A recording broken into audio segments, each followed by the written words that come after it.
आ जाओ, आप अपन एक नया टॉपिक लेते हैं, नया चैप्टर लेते हैं टीएमएच का, चैप्टर नंबर 27, जुडिशियल रिव्यू, न्यायिक समीक्षा। ठीक है ना। न्यायिक समीक्षा मतलब समीक्षा आप जानते हो, रिव्यू मतलब जानते हो, जैसे रिव्यू होता है, इकोनॉमिक रिव्यू अपन पढ़ते हैं, तो यहाँ पे रिव्यू किसके द्वारा, जुडिशरी के द्वारा। अब जुडिशरी किसका रिव्यू करेगा भाई, खुद का तो करता ही करता है, लेकिन यहाँ जिस कॉन्टेक्स्ट में अपन पढ़ रहे हैं वो है कि विधायिका लेजिस्लेचर जो कानून बनाती है उसका रिव्यू करना।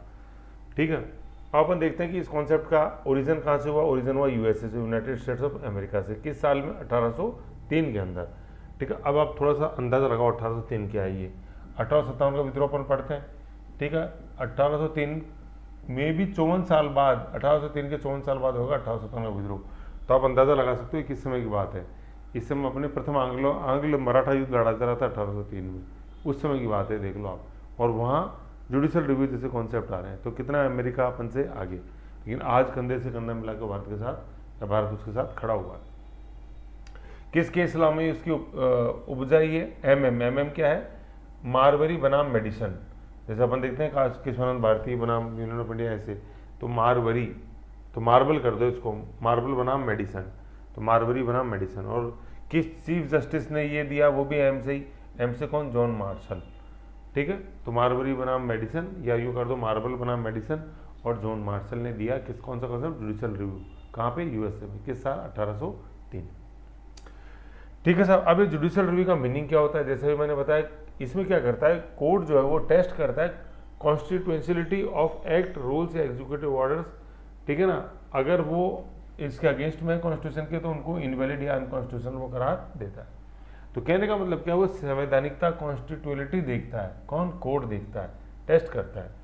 अगर संविधान के पैमाने पर खरे उतरते हैं तो यस है, खरे नहीं उतरते तो उनको अनकॉन्स्टिट्यूशनल, नल या वर्ड घोषित सुप्रीम कोर्ट कर देता है। ठीक है ना। अब एक चीज़ तो ये समझो, अब देखो कॉन्स्टिट्यूटिव वाला जो कॉन्सेप्ट है, ये चैप्टर 3 अपन ने पढ़ा, तभी मैंने आपको बताया था संविधान और संवैधानिकता। याद करो, मैंने बताया था राष्ट्रीय और राष्ट्रीयता, नैतिक और नैतिकता, वही बताया था मैंने, संविधान और संवैधानिकता, कॉन्स्टिट्यूशन एंड कॉन्स्टिट्यूशनलिटी। तो कॉन्स्टिट्यूशन तो है, लेकिन उससे ज़्यादा इंपॉर्टेंट है उस कॉन्स्टिट्यूलिटी होना। संविधान होना इतना इंपॉर्टेंट नहीं है जितना संवैधानिकता होना। आज देश में संविधान है लेकिन संवैधानिकता नहीं है, ये बताया चैप्टर 3 में, ये वही कॉन्सेप्ट है। तो एग्जाम्पल ऑफ जुडिशियल रिव्यू, कौन कौन से केसेस के अंदर ये जुडिशियल रिव्यू सामने आया? गोलकनाथ 1967, याद करो बेसिक स्ट्रक्चर।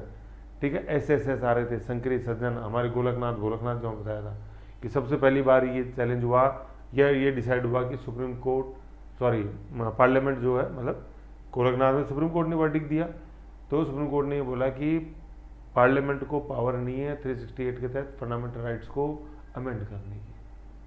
बोला गोलकनाथ में गला नहीं सकती, याद करो मैंने बताया था। फिर पलट दिया गोलकनाथ वाले केस डिसीजन को 24th कॉन्स्टिट्यूशन में 1971 की, नहीं संसद पलट सकती है, मतलब संशोधन कर सकती है मौलिक अधिकारों में। फिर फाइनल डिसीजन आया 24 अप्रैल 1973 KNB, केशवानंद भारती में, कर सकती है मौलिक अधिकारों में, but subject to basic structure. तो ये वो गोलकनाथ 1967। ठीक है। फिर ये बैंक्स का नेशनलाइजेशन हुआ जो 69-70 फिर केस लो बना, उसमें भी चीज़ आया। ठीक है। फिर प्रीवी पर्स, ये 71 कर दो, प्रीवी पर्स खत्म किया गया था 26वें संविधान संशोधन 1971 में। कॉन्स्टिट्यूशन अमेंडमेंट जो चैप्टर पढ़ाया था उसमें लिखा है तो मैंने इंपॉर्टेंट कॉन्स्टिट्यूशन अमेंडमेंट, ये उसी का ही है।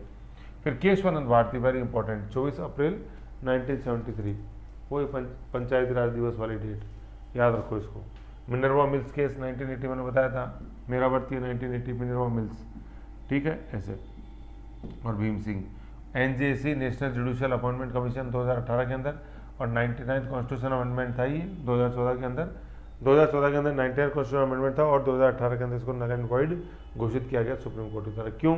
क्योंकि ये जो अमेंडमेंट था NJC वाला, ये कॉन्स्टिट्यूटिविटी के अगेंस्ट में था, तो सुप्रीम कोर्ट ने नल एंड वॉइड करार दिया इसको। तो ये वो केस लॉज है जो कि जुडिशियल रिव्यू से जुड़े हुए हैं। आप याद करो, इमरजेंसी पढ़ा रहे थे तब मैं बता रहा था कि जुडिशियल रिव्यू किस से बाहर निकाला 352 को, सॉरी जुडिशियल रिव्यू से बाहर निकाला, हाँ, तो वो 38 कॉन्स्टिट्यूशन अमेंडमेंट 1975। और फिर जुडिशियल रिव्यू की प्रीव्यू में या उसके दायरे में लाया गया न्यायिक समीक्षा के, किससे? 44वें संविधान संशोधन 1948 से। अब देखो 44 बोलते हैं ऑटोमेटिक निकलता है 8, 4 + 4। 42 बोलते हैं ऑटोमेटिक निकलता है क्या? 76। 38 कॉन्स्टिट्यूशन अमेंडमेंट बोलते हैं ऑटोमेटिक निकलता है क्या? 75। तो ये ताकत है रिवीजन की। तो अपन देखते हैं जुडिशियल रिव्यू इंपॉर्टेंट क्यों है, why it should be there. क्यों? सबसे पहले तो कॉन्स्टिट्यूलिज्म या कॉन्स्टिट्यूलिटी हो, या कॉन्स्टिट्यूशन की सर्वोपरियता, सुप्रीमेसी ऑफ कॉन्स्टिट्यूशन होनी चाहिए, मतलब ये इंश्योर करता। फंडामेंटल राइट्स का जो इम्प्लीमेंटेशन है या उनकी जो सुप्रीमेसी है वो ये इंश्योर करता है। कौन? अपने judicial review. Balance between executive, legislation and judiciary, ये इंश्योर करता है जुडिशियल रिव्यू, है ना। बड़ा इंपॉर्टेंट है judicial review, judicial activism, PIL पढ़ेंगे अपन, अभी आएगा, तो जुडिशियल रिव्यू इससे इंपॉर्टेंट है। फिर वो कौन से आर्टिकल है कि जो कि जुडिशियल रिव्यू को इंश्योर करते हैं, ठीक है। ये दो भागों में बटा हुआ है, इधर इधर, है ना। तो आर्टिकल 13 वेरी इंपॉर्टेंट, ठीक है। अब देखो मैं बता देता हूँ, इसमें आप लिख लो इम्प्लाइड। ये जुडिशियल रिव्यू जो है ना, ये इम्प्लाइड है, गर्भित है इंडियन कॉन्स्टिट्यूशन में। इंडियन कॉन्स्टिट्यूशन में कहीं पे भी न्यायिक पुनर्विलोकन जुडिशियल रिव्यू वर्ड नहीं लिखा हुआ है, ये गर्भित है। गर्भित किसमें? आर्टिकल 13 में।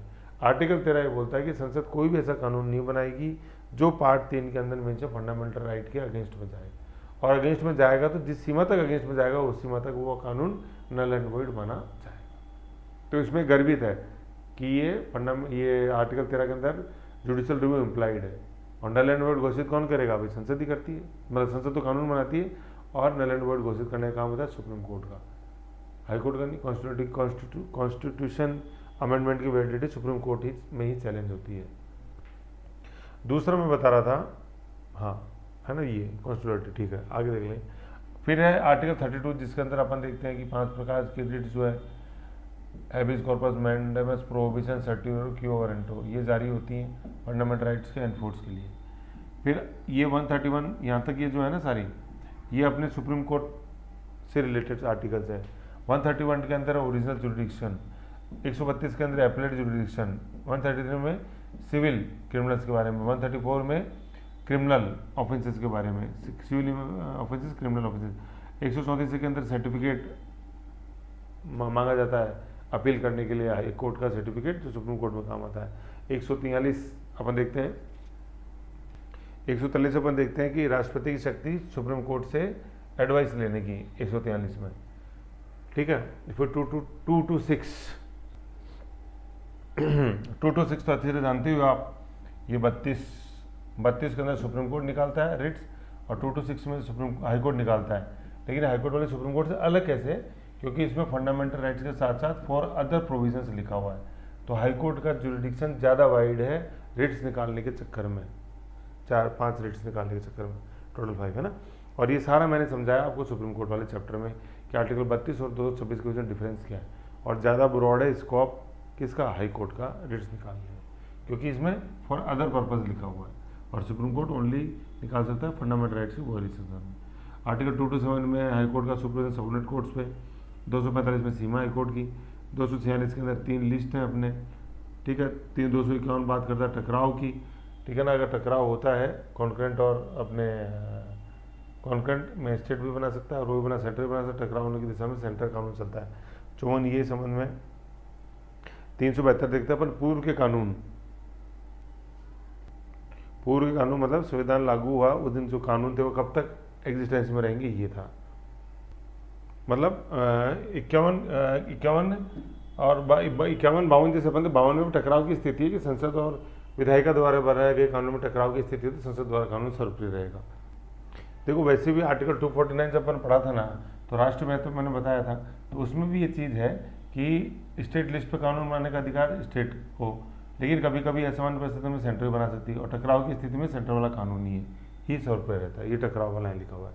तो ये सभी आर्टिकल्स हैं जो कि जुडिशियल रिव्यू से संबंधित है। सबसे इंपॉर्टेंट है 13, 32 और 226, और कुछ याद नहीं हो लेकिन ये 3 तो याद होने चाहिए, 13, 32 एंड 226, और फिर ये 31, 32, 33, 34, ये तो लाइन में और 34 है, ऐसे है, ठीक है। तो ये अपन को इसके अंदर ध्यान देना है, ठीक है। फिर आगे चलते हैं अपन judicial review and 9th schedule.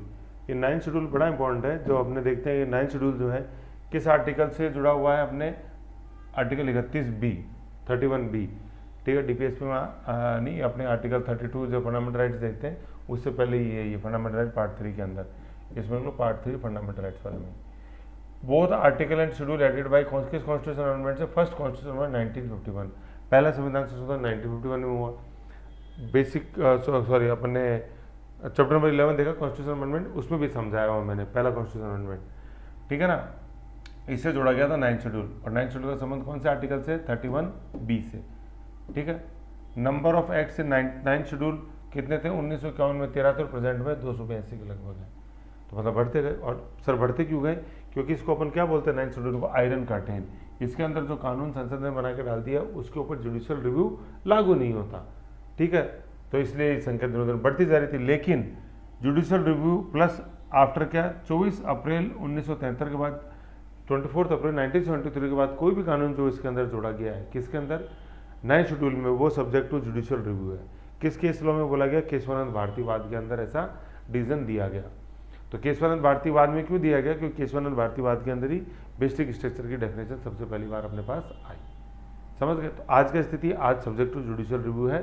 कोई भी कानून संसद बना के 9th शेड्यूल में डालती है, तो राज्यों कानून भी डाले जाते हैं 9th शेड्यूल में, लेकिन संसद के द्वारा ऐसे।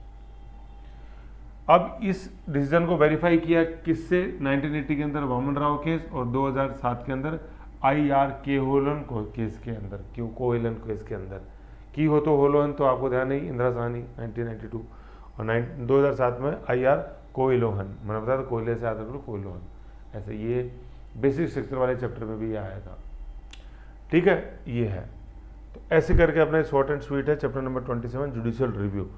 आया कहाँ से, USA से, कब से, 1803।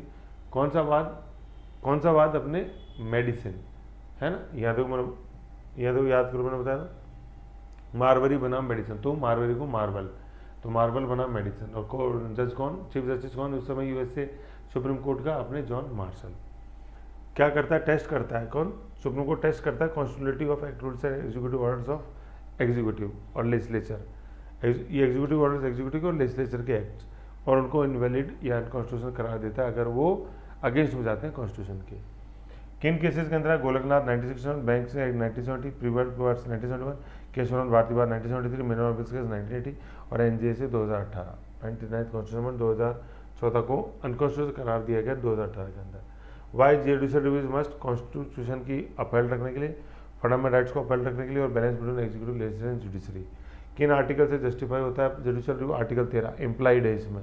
जुडिशियल रिव्यू वर्ड कहीं भी मेंशन नहीं है इंडियन कॉन्स्टिट्यूशन में। 30, 32, 131, 132, 133, 34, 34A, 143, 226 high court writs, 227 high court supervision, 22245 सीमा ऑफ हाई कोर्ट्स, 2463 लिट्स, 251 और 201 के अंदर टकराव है संघ और केंद्र में संघ का चलता कानून, और 372, 302 संविधान लागू होने से पूर्व की जो विधियाँ थी वो कब तक लागू रहेंगी उनके संदर्भ में। 9th शेड्यूल के अंदर, 9th शेड्यूल का संबंध आर्टिकल 31B से। शेड्यूल और आर्टिकल जोड़ा गया अपने फर्स्ट कॉन्स्टिट्यूशन 1951 से, कॉन्स्टिट्यूशन अमेंडमेंट 1951 से, मतलब फर्स्ट कॉन्स्टिट्यूशन 1951 से। 51 के अंदर 13 कानून थे, आज करीबन 282 के लगभग कानून है। लेकिन आज जो भी इसके अंदर कानून डालते हैं, बड़े क्यों, क्योंकि इसको आयरन कर्टेन बोलते हैं, जुडिशियल रिव्यू के परिव्यू के अंदर नहीं आता उनके। लेकिन 24 अप्रैल 1973 1973, 24 अप्रैल 1973 के बाद कोई भी केस में जुड़ा है तो वो सब्जेक्ट टू जुडिशियल रिव्यू है, ऐसा कहा गया। कौन से वाद के अंदर, केशवानंद भारती केस के अंदर, क्योंकि उसमें बेसिक स्ट्रक्चर की डेफिनेशन दी गई।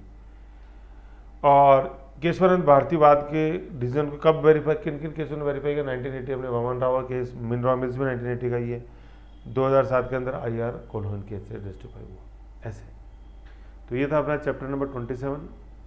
नेक्स्ट देखते हैं अपन चैप्टर नंबर 28 न्यायिक सक्रियता। छोटे छोटे चैप्टर है, फटाफट देखते जाओ, क्वेश्चन देखते जाओ, मजा आएगा।